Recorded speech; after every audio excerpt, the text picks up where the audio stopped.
अवांजी समातुन ताईं radio voice of Sindh London.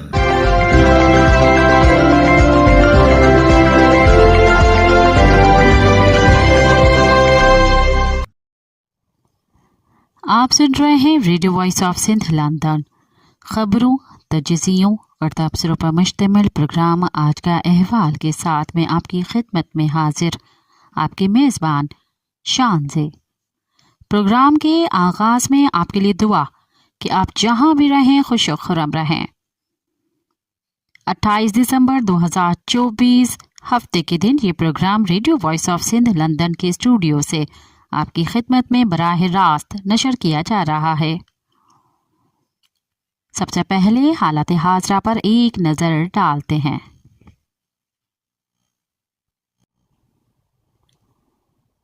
दरिया सिंध पर कैनाल बनाने के मंसूबे के खिलाफ सिंध भर में मुजाहरे किए जा रहे हैं। सिंध यूनाइटेड पार्टी की तरफ से दरिया सिंध पर नहरों की तामीर के खिलाफ नवाब शाह प्रेस क्लब के बाहर 24 घंटे भूख हड़ताल की गई। इस मौके पर SUP के कायम मकाम सदर रोशन अली बुरड़ो, नायब सदर Arif Niaz Arain, deputy general secretary Ramzan Burdo, Aslam Korejo, Zain Bhutto, Mujeeb Machhi, Gul Hasan Rind और दीगर ने खिताब करते हुए कहा कि दरिया सिंध पर कोई नहर या डैम बनाना सिंधियों को जिंदा दफन करने के मुतरादिफ है। सिंध का हसीन डेल्टा और उसकी कुदरती सुनहरी आबी हयात और इस डेल्टा में सिंध के खूबसूरत शहर ठट्ठा, बतीन, मीरपुर, बिलखुसूस हैदराबाद तबाह और बर्बाद हो जाएंगे और लाखों लोगों की नकल मकानी के साथ एक अजीम इंसानी अलमिया जन्म लेगा। उनका कहना था कि कौमी असम्बली, सूबाई असम्बली और सेनेट के फ्लोर पर मुंतखब नुमाइंदे बोलने के बजाय सिंध से कोई भी मुंतखब रुकन दरिया सिंध पर डाके पर तमाशाई का किरदार अदा कर रहे हैं। घारों में दरिया सिंध पर नहरों की तामीर के खिलाफ PP शहीद भुट्टो की तरफ से एहतजाजी मुजाहरा किया गया। पीपल्स पार्टी शहीद भुट्टो ग्रुप के जिले सदर बाबू एहसान भुट्टो, नूर हसन थहीम, लुकमान कातिया, शबीर अब्बासी और दीगर रहनुमाओं की क़यादत में कारकुनों ने शहर का गश्त करने के बाद बस स्टॉप पर एहतजाजी मुजाहरा किया, जहां रहनुमाओं ने खिताब करते हुए दरिया सिंध पर नहरों की तामीर को सिंध की ज़मीनों को बंजर बनाने की साजिश करार दिया। मीरपुर खास के इलाके काक की ज़मीन से एक बड़ा आवाज़ हमेशा के लिए खामोश हो गई। ताज मोहम्मद रिंद इंतकाल कर गए। उन्होंने अपनी ज़िंदगी माशरती इंसाफ, इंसानी भलाई और अवामी खिदमत के लिए वक्फ कर दी थी। ताज मोहम्मद रिंद 70 की दिहाई से Sindh National Students Federation SNSF और डेमोक्रेटिक स्टूडेंट्स फेडरेशन DSF समेत बाएं बाजू और कौम परस्त नजरियात के हामी रहे हैं। वो अपनी ज़िंदगी भर इस्तेहसाली निज़ाम के खिलाफ और मजलूम तबकात के हकूक़ की जिद्दोजहद में मसरूफ़ रहे।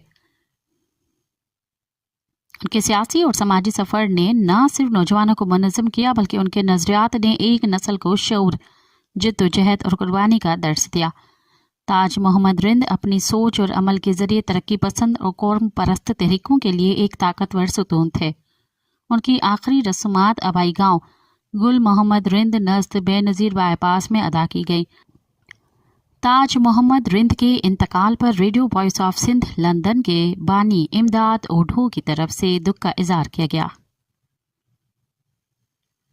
सिंध के कौमी फनकार सरमद सिंधी की बरसी मनाई गई। सिंध के मुख्तलिफ शहरों में तकरीबात मुनक़द की गई।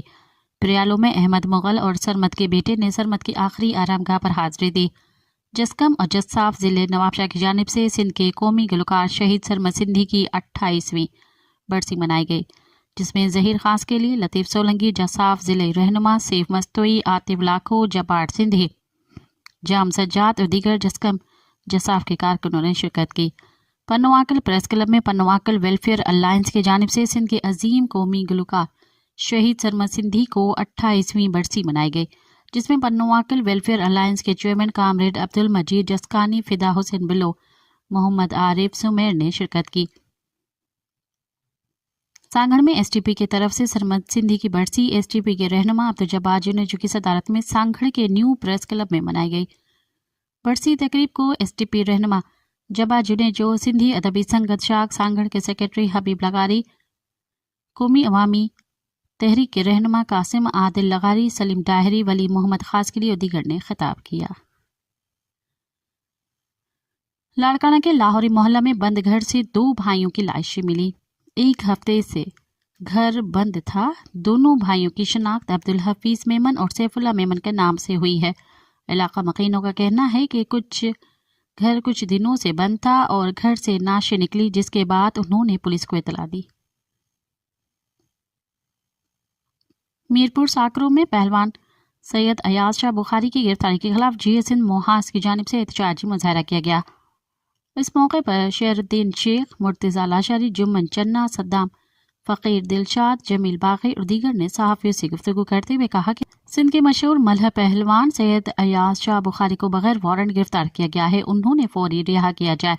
उन्होंने मजीद कहा कि पहलवान सैयद अयाज शाह बुखारी के खिलाफ झूठा मुकदमा बनाया जा रहा है। झूठे मुकदमात में जेल भेजना नाइंसाफी है, उसे फौरन रिहा किया जाए। जिले लाड़काना के थाना के टी मुमताज के इलाके में मोरिया आगानी खूनी तकरार खत्म न हो सका। गांव वाहिद बख्श आगानी और सजन गोठ में आगानी बिरादरी की जानिब से अलग अलग एहतजाजी मुजाहरा किया गया।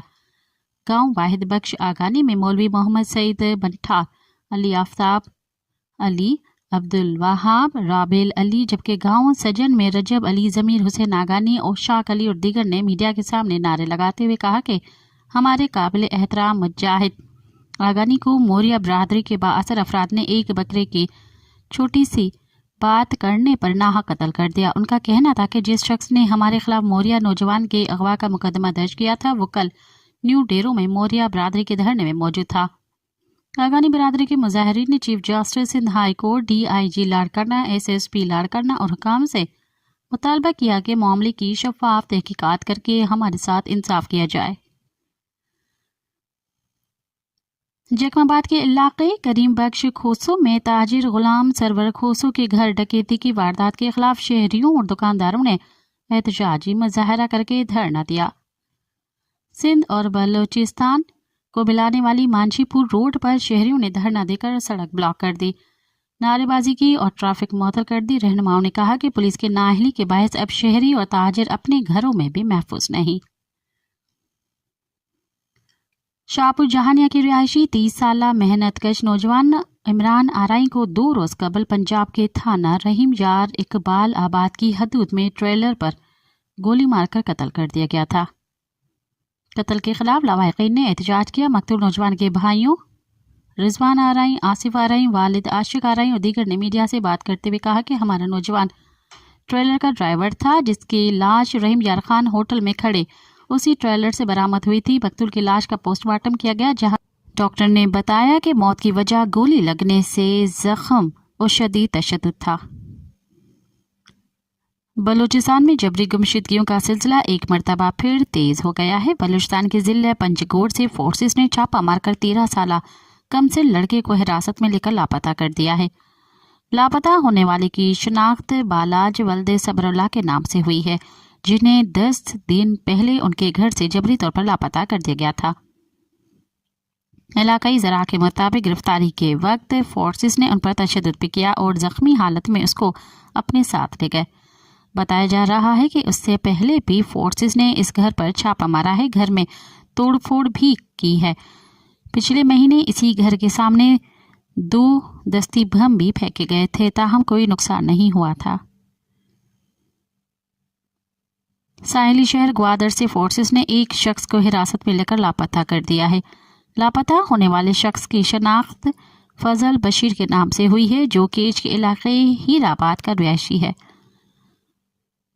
मज़कूरा शख्स को फोर्सेस ने 23 दिसंबर को हिरासत में लिया, जिसके बाद से वो लापता है। लवाहिकीन ने फजल की बाजियाबी की दरख्वास्त करते हुए कहा कि इंसानी हकों के इदारे उनकी बाजियाबी के लिए अपना किरदार अदा करें।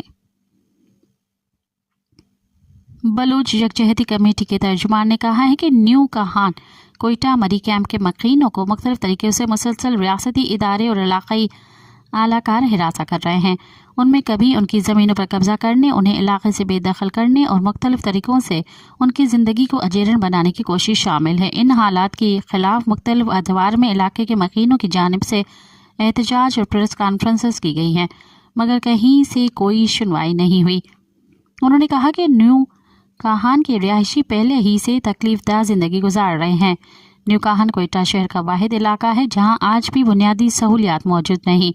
نہ سڑکیں ہیں، نہ گیس، نہ بجلی اور نہ ہی اسکول اور کالجز، مگر ان تمام سہولیات کی غیر موجودگی کے باوجود علاقے کے مقیمین کو ان کے گھروں سے بے دخل کرنے کی کوشش مسلسل جاری ہے۔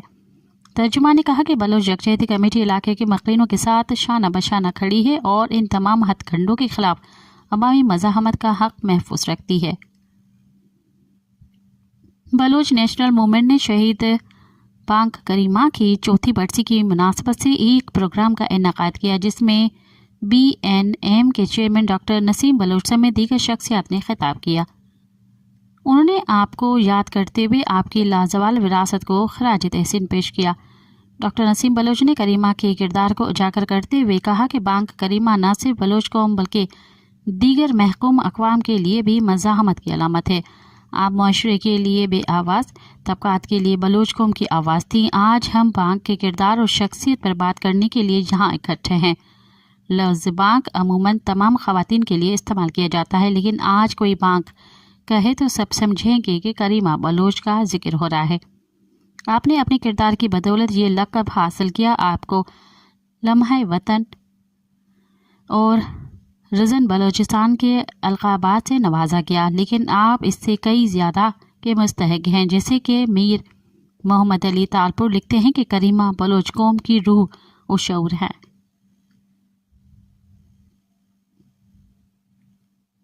رواں سال مارچ میں مظفر آباد سے لاپتہ ہونے والے مدثر خان کا پتہ چل گیا ہے اور وزارت دفاع نے اسلام آباد ہائی کورٹ کو آگاہ کیا ہے کہ مدثر حسین انڈر ٹرائل ملزم ہے اور اس پر فوجی عدالت میں کیس چل رہا ہے۔ وزارت دفاع نے مدثر حسین سے متعلق رپورٹ اسلام آباد ہائی کورٹ میں جمع کرا دی۔ عدالت نے وزارت دفاع کے نمائندے کو مدثر خان کی اہل خانہ سے قانون کے مطابق ملاقات کرانے کی ہدایت کر دی۔ اسلام آباد ہائی کورٹ کے جسٹس محسن اختر کیانی نے مدثر حسین کی گمشدگی سے متعلق کیس کی سماعت کی۔ درخواست گزار ناظمہ فتح یاب کی جانب سے وکیل ایما زینب مزاری اور دیگر، جبکہ اسسٹنٹ اٹارنی جنرل اور وزارت دفاع سے بریگیڈیئر فلک ناز عدالت پیش ہوئے۔ اسلام آباد ہائی کورٹ میں جمع کرائی گئی وزارت دفاع کی رپورٹ میں بتایا گیا ہے کہ مدثر حسین انڈر ٹرائل ملزم ہے اور اس پر فوجی عدالت میں کیس چل رہا ہے۔ وکیل درخواست گزار نے مدثر خان کے ساتھ اہل خانہ کی ملاقات کی استدعا کی۔ عدالت نے وزارت دفاع کے نمائندے کو مدثر خان کی فیملی سے قانون کے مطابق ملاقات کی ہدایت کر دی۔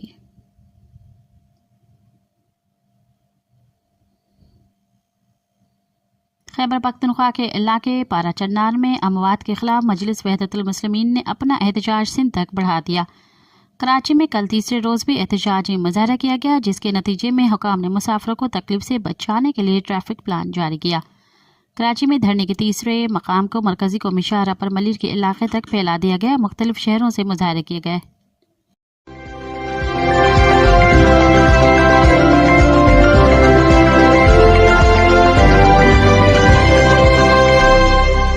اب پروگرام میں شامل کرتے ہیں تجزیے اور تبصرے۔ مہاجر نوجوانوں کے نام کے عنوان سے جگدیش آہوجا لکھتے ہیں، منگل 24 دسمبر 2024 کو سندھ کے دارالخلافہ کراچی میں گورنر سندھ کامران ٹیسوری، MQM پاکستان اور نوجوانان مہاجر کی طرف سے دی گئی دعوت پر سندھ میں بسنے والے ہندی النسل مہاجرین کے ایک حصے نے مہاجر کلچر ڈے منایا۔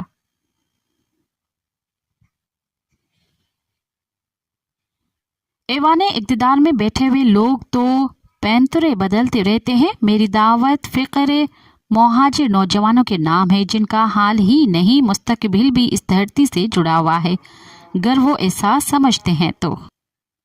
15 اگست 1947 کو تاج برطانیہ کے زیر سایہ ہونے والی تقسیم ہند نے جن اندوہناک المیوں کو جنم دیا، ان میں سب سے تادیر اثرات چھوڑنے والی قیامت دیس بدری تھی، جس کا سامنا برٹش انڈیا کے لاکھوں کروڑوں لوگوں کو کرنا پڑا۔ باقی لوگوں کو تو دیس بدری کا سامنا کرنا پڑا، لیکن پنجاب اور بنگال کے لوگوں کو تو تقسیم وطن اور بھیانک خونہ ریزی کا بھی سامنا کرنا پڑا، اور سب سے بڑی تعداد میں ہجرت بھی وہیں ہوئی۔ مشرقی اور مغربی پنجاب اور بنگال میں لیکن وہاں کسی مہاجر قوم نے وجود نہیں پایا، نہ ہندوستان میں نہ پاکستان میں۔ پھر کیا وجہ ہے کہ تقسیم ہند کے نتیجے میں صرف سندھ میں مہاجر فقر نے جنم لیا؟ یہ ہے اصل سوال جس پر میں سب کو دعوت فقر دیتا ہوں۔ بیماری کو اپنی جڑ سے ہی حقیقی طور پر جانا جا سکتا ہے۔ ہم جتنا سچ اپنے آپ سے بولیں گے اتنا ہی ہم سچائی کے قریب پہنچ پائیں گے، ورنہ خود فریبی کے تو ہم رسیاں ہیں۔ بہت ہی آسان ہے دوسروں کو مورد الزام ٹھہرانا اور اپنا تہی دامن بچا کر تنگ گلی سے نکل جانا۔ تاریخ کے جھروکوں میں جھانک کر ذرا غور فرمائیے کہ سارے ہند اور پاک میں صرف سندھ میں ہجرت کرنے والوں نے ہی اپنی شناخت اپنے آباء و اجداد کی ہجرت کرنے کے عمل سے وابستہ کر رکھی ہے اور خود کو مہاجر کہلانے پر بضد ہیں۔ اور دوسرا نقطہ فکر ہے کہ اگر آپ کی دوسری تیسری اور چوتھی نسل بھی یہاں جنم لینے کے بعد بھی اب تک ذہنی طور پر مہاجر ہے، تو ہجرت کرنے والے آپ کے آباء و اجداد کو بانیان پاکستان اور خود کو بانیان پاکستان کی اولاد کہلانے کی اب تک آپ کو ضرورت کیوں درپیش آ رہی ہے؟ اور اس دعوے میں کتنی تاریخی سچائی پنہاں ہے؟ جھوٹ کے صحرا میں کوئی کب تک بھٹکتا رہے گا؟ ریت کے محل میں کیوں کر مستقبل محفوظ رہ سکتا ہے؟ آپ کے ذہنوں میں ایک جھوٹا احساس برتری پیدا کرنے کی ضرورت کیوں کر حاکمین وقت کو ہمیشہ درپیش رہتی ہے؟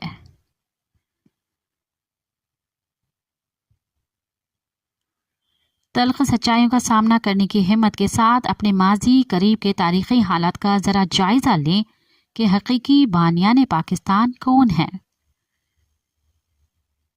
یہ ناقابل تردید تاریخی سچ ہے کہ تحریک پاکستان کی رہنما پارٹی آل انڈیا مسلم لیگ کی بنیادیں 1906 میں ڈھاکہ میں رکھی گئی اور سب سے پہلے ہندو مسلم بنیاد پر بٹوارہ بھی بنگال کا ہوا، تو تاریخی طور پر بانیان پاکستان تو اہل بنگال تھے، نہ کوئی اور۔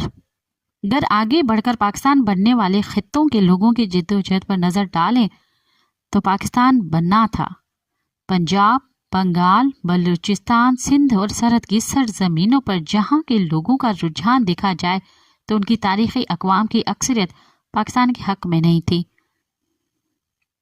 متحدہ پنجاب پر تاج برطانیہ کی وفادار یونینسٹ پارٹی کی حکومت تھی، جس کو 1940 میں جب تاج برطانیہ سے حکم صادر ہوا تو انہوں نے صدائے پاکستان بلند کی۔ تب تک پنجاب تقسیم ہند کا سخت مخالف تھا۔ یہی حال سرحد کا تھا، جہاں کا مقبول ترین رہنما سرحدی گاندھی خان عبد الغفار خان تھے، جو کہ سخت انگریز مخالف تھے، اور انہوں نے یونینسٹ پارٹی کی طرح انگریزوں کے سامنے کبھی سر تسلیم خم نہیں کیا تھا۔ سرحد کے عوام نے تو پاکستان بننے کے بعد بحالت مجبوری اس کو تسلیم کر لیا، ورنہ وہ آزادی ہند کے قائل تھے اور نہ کہ تقسیم ہند کے۔ ریاست کلات و تحریک پاکستان تو کیا ریاست پاکستان کا حصہ بھی نہ بنی، اور 1948 میں والی کلات سے زبردستی فوجی چڑھائی کی دھمکی دے کر پاکستان میں شمولیت کے معاہدے پر دستخط کروائے گئے، جس کے خلاف بلوچ بغاوت نے جنم لیا، جس کا سلسلہ آج تک جاری ہے۔ باقی رہا قصہ سندھ کا، تو بقول سندھ میں تحریک پاکستان کے سب سے سرگرم رہنما جیم سید کے کہ میں اس گناہ میں شریک رہا۔ قرارداد لاہور کے بعد تحریک پاکستان میں گر کسی اور قرارداد کی اہمیت تھی تو وہ تھی 3 مارچ 1943 کو آل انڈیا مسلم لیگ سندھ کے صدر جیم سید کی طرف سے سندھ اسمبلی میں پیش کی گئی قرارداد پاکستان۔ برٹش انڈیا کے کسی قانون ساز اسمبلی میں پیش کی گئی یہ پہلی اور آخری قرارداد تھی جو پیش بھی ہوئی اور پاس بھی ہوئی۔ ہوا یوں کہ آل انڈیا نیشنل کانگریس کی طرف سے چلائی گئی ہندوستان چھوڑ دو تحریک، کوئٹ انڈیا موومنٹ میں सिंध असेंबली के कांग्रेसी मेंबर जेलों में थे और जिस इजलास में मोहतरम GM सईद ने पाकिस्तान के हक में करारदाद पेश की उसमें 60 मेंबर साहिबान में से 27 मेंबर मौजूद थे, जिनमें से 24 ने करारदाद के हक में और 3 ने मुखालिफत में वोट डाले। यूं टेक्निकी अक्सरियत की बुनियाद पर यह करारदाद पास हो गई और सिंध के गले का कांटा बन गई, जिसको सिंध आज तक न निगल सकी है न उगल सकी है। आगे चलकर साईं GM सईद ने तहरीक पाकिस्तान में अपने किरदार को अपनी जिंदगी का सबसे बड़ा गुनाह गिनवाया। लेकिन आप बज़िद हैं कि हमारे आबा व अजदाद बानियाने पाकिस्तान हैं और आप बानियाने पाकिस्तान की औलाद हैं। क्या किरदार था उनका तहरीक पाकिस्तान में? गर उनको हिंद के मुसलमानों के लिए अलग वतन दरकार था तो बनाते अपनी सरजमीनों पर, यूपी CP में या जिस जगह उनका पैदाइशी हक होता। ये क्या हिमाकत थी कि उन्होंने क़याम पाकिस्तान उन सरजमीनों पर बनाने की तहरीक चलाई जहां उन्होंने पहले एक कदम तक नहीं रखा था और जिनके बारे में वो बिल्कुल ही अनजान थे। अब सुना है कि मौलाना अबुल कलाम आज़ाद ने उन्हें समझाने की कोशिश की थी कि जिसकी कदर और कीमत अब उनकी औलाद को समझ में आने लगी है, लेकिन आज भी ये सदा हमें सुनने को हमेशा मिलती है कि हम बानियाने पाकिस्तान और उनकी औलादों के साथ इतना जुल्म क्यों? तो इस सवाल का जवाब ढूंढना भी आपके लिए ही लम्हा फिक्रिया है। हक़ाइक़ से जितना दूर भागेंगे मसाइब उतने ही बढ़ते चले जाएंगे। अब आते हैं हकीकत हाल पे। मशरक़ी पाकिस्तान कल था, आज नहीं है। मग़रबी पाकिस्तान आज है, कल नहीं होगा। फिर आपका क्या होगा? आपने कभी सोचा है? और जब तक पाकिस्तान है उसमें भी आपका हाल और मुस्तकबिल कैसा रहेगा? आप क्या समझ रहे हैं? इक़्तिदार के ऐवानों में बैठे हुए लोग तो हम सबको लड़ाने और राज कराने के माहिर हैं और तासुबात को बढ़ावा देने में उनसे ज़्यादा कारीगर कौन है? इस दलदल से निकलने का काम तो हमारा है, हम सब का, हम सब सिंध वासियों का, कि सिंध तो कल भी था, आज भी है और कल भी रहेगा। माजी और हाल में कसूर किसी का भी हो, हाल और मुस्तकबिल को संवारना तो हमारी मुश्तरका जिम्मेदारी है और इस एहसास जिम्मेदारी के तहत मैं आपको सबको सिंध में बसने वाले सारे नेक इंसानों को एक सिंधी वतन परस्त के नाते, सबका भला चाहने वाले इंसान के नाते, सिंध यूनाइटेड पार्टी जिनके हाथों में सिंध के मुस्तकबिल की भाग दौड़ आनी है, कि जनरल सेक्रेटरी की हैसियत से दावत फ़िक्र अमल देता हूँ कि आओ मिलकर अपना और सिंध का मुस्तकबिल संवारे।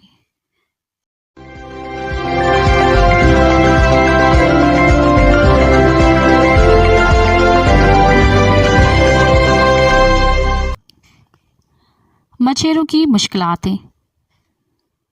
ये एक हकीकत है कि पूरी सिंध में मछेरों के हालात बहुत बुरे हैं।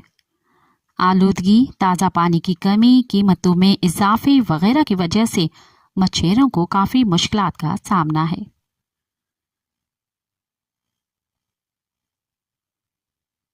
साहिली इलाकों में लोगों को पीने का पानी खरीदना पड़ता है क्योंकि बदीन और ठट्ठा जिलों के इंडस डेल्टा में मीठा पानी दस्तयाब नहीं है।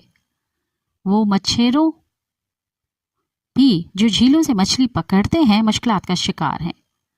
पाकिस्तान की 2 बड़ी मंचर और कींझर झीलों में सेहत और तालीम की सहूलियात दस्तयाब नहीं है। मंचर झील में मुल्क के बालाई इलाकों से आने वाले केमिकल, फर्टिलाइजर, आलूदा और जहरीले पानी वगैरह की वजह से मछेरों की जिंदगी अजाब बन गई है। इस झील का पानी जहरीला हो गया है और मछलियां कम ही रह गई हैं। دریا سندھ کے ساحل پر بسنے والے مچھیروں کو بھی انہی حالات کا سامنا ہے، کیونکہ سکھر بیراج کے پاس اس دریا میں پانی نہیں ہے۔ پورے سال کوٹڑی بیراج سے پانی کی ایک بوند بھی ریلیز نہیں کی جاتی ہے۔ حکومت مقامی مچھیروں کو کچھ فیس کے بدلے لائسنس دیتی رہی ہے، بلکہ کبھی کبھی حکومت نے مچھیروں کو بغیر فیس کے بھی مچھلی پکڑنے کی اجازت دی۔ 1992-93 کے بجٹ میں سندھ کے وزیر خزانہ لیاقت علی جتوئی نے منشر جھیل سے مچھلی پکڑنے کے لیے لائسنس فیس بھی معاف کر دی تھی۔ 1993-94 میں وزیر اعلیٰ سید عبداللہ شاہ نے اس فیس کا خاتمہ کر دیا۔ یہ سسٹم 1999 تک چلتا رہا، لیکن بعد میں حکومت نے کانٹریکٹ اور لائسنس دونوں کو لاگو کر دیا۔ پاکستان فشر فوک فارم کی جدوجہد کے بعد ٹھیکیداری سسٹم تو ختم ہو گیا، لیکن اب تک مچھروں کے حالات وہی ہیں۔ مچھروں کو کوئی الاؤنس نہیں ملتا، سرکاری سطح پر بھی روزگار فراہم نہیں کیا جاتا، جبکہ مچھیرے اب پریشان حال ہیں۔ دریا سندھ ماضی میں ایک تجارتی روٹ رہا ہے جس کے ذریعے تجارت ہوتی رہی ہے، مگر زمانہ بدل گیا۔ دریا ڈیموں اور بیراجوں میں قید ہو گیا اور اس طرح وہ قطرہ قطرہ پانی کا محتاج ہو گیا۔ لیکن آج بھی جب اس دریا میں پانی کا بہاؤ تیز ہو جائے تو پھر سے ماہی گیروں کی زندگی میں رونقیں لوٹ آتی ہیں۔ ان کی آنکھوں میں پانی کی چمک ظاہر ہونے لگتی ہے اور ان کے ہونٹوں پر مسکراہٹ رقصاں ہوتی ہے۔ اب دریا سندھ سے کینال نکال کر وہ مسکراہٹ چھینی جا رہی ہے۔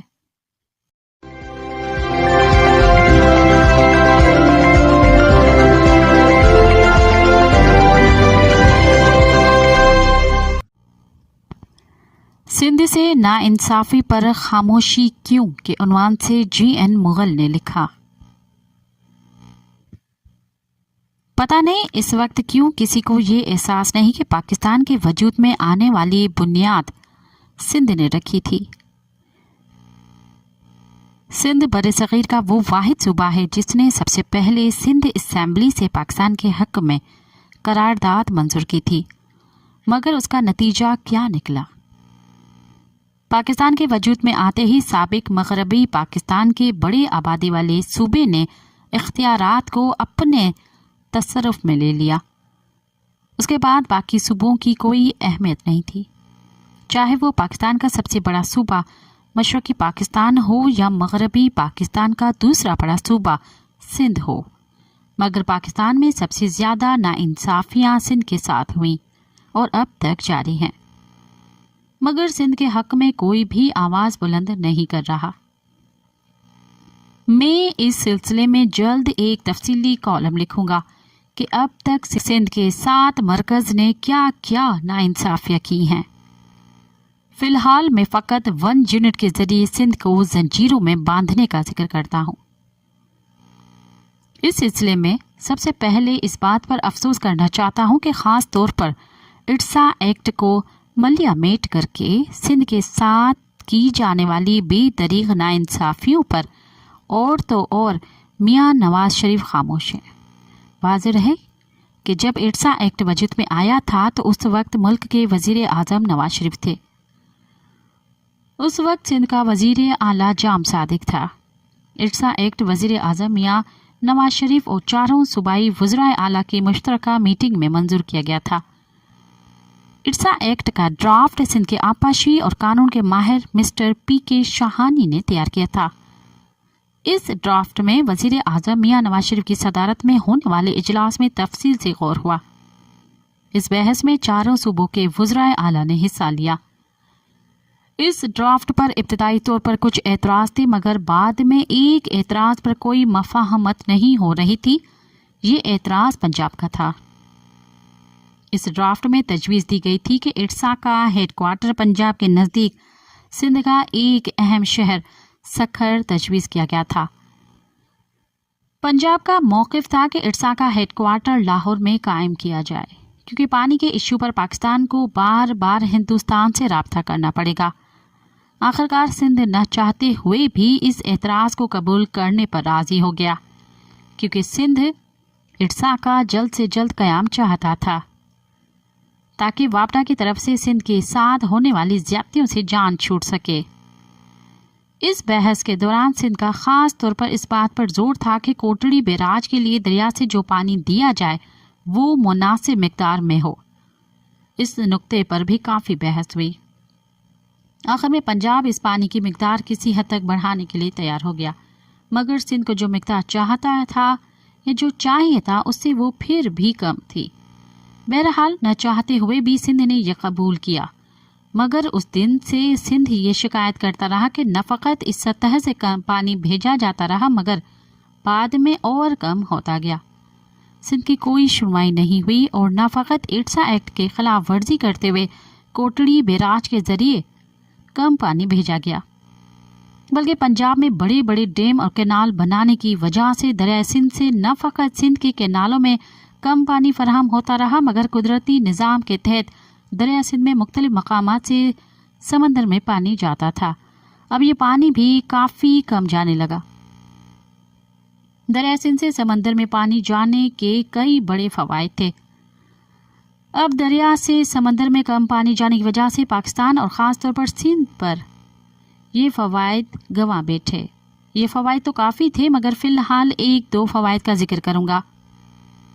पला मछली का एक किस्म है, ये सिंध की एक अहम शनाख्त थी। बाहर ममालिक से आने वाले लोग अक्सर जब सिंध आते थे तो अपने मेज़बानों को पल्ला खिलाने की फरमाइश करते थे। पल्ला बहुत लजीज थी, अब तो बहुत कम पैदा होती है। जब दरिया से पानी समंदर में गिरता था तो जिस जगह पर दरिया के पानी और समंदर की मिलावट होती थी उसी जगह पल्ला जन्म लेती थी।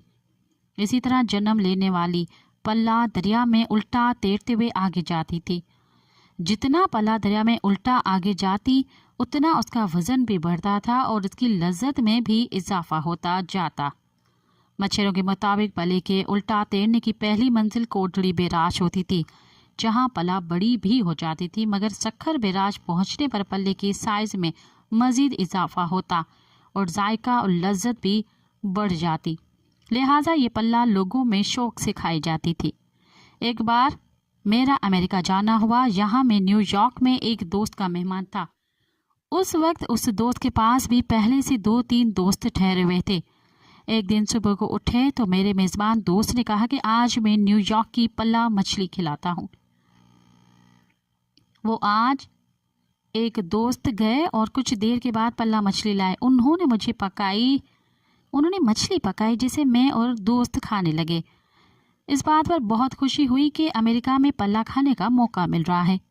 पल्ला खाने के बाद सब दोस्त कहने लगे कि इस पल्ले का वो जायका नहीं जो सिंध की पल्ला मछली का है, मगर अब ये पल्ला मछली कहाँ रही।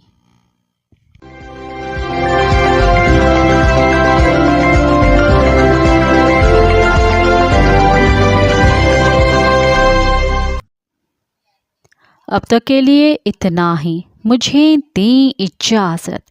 याद रखें, मौत आने तक जारी रहने वाली जिद्दोजहद की कोई हद नहीं है। दुनिया के किसी भी गोशे में जो कुछ भी हो रहा है हम उससे लाताल्लुक़ नहीं रह सकते। साम्राज्य के ख़िलाफ़ किसी एक मुल्क की फ़तह हमारी फ़तह और किसी एक मुल्क की शिकस्त हमारी शिकस्त है। साथ सलामत। अवाजी समातुन ताई radio voice of Sindh London